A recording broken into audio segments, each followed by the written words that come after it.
isn't it wasting of water just for show? Well, it's not actually like that. Let's understand how. See, the water that is coming up and going down is getting collected down there. Down it has a motor and a pump.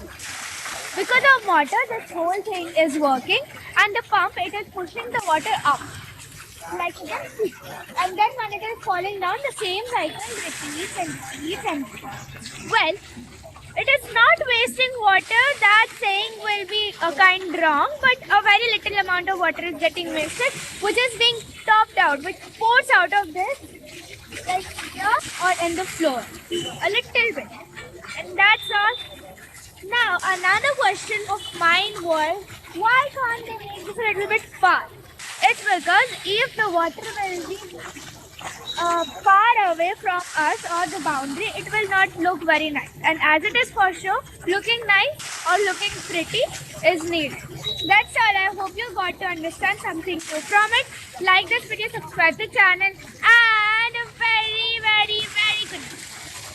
Lol. I love you guys so very much. Keep supporting and keep pouring your love with me. Okay, bye.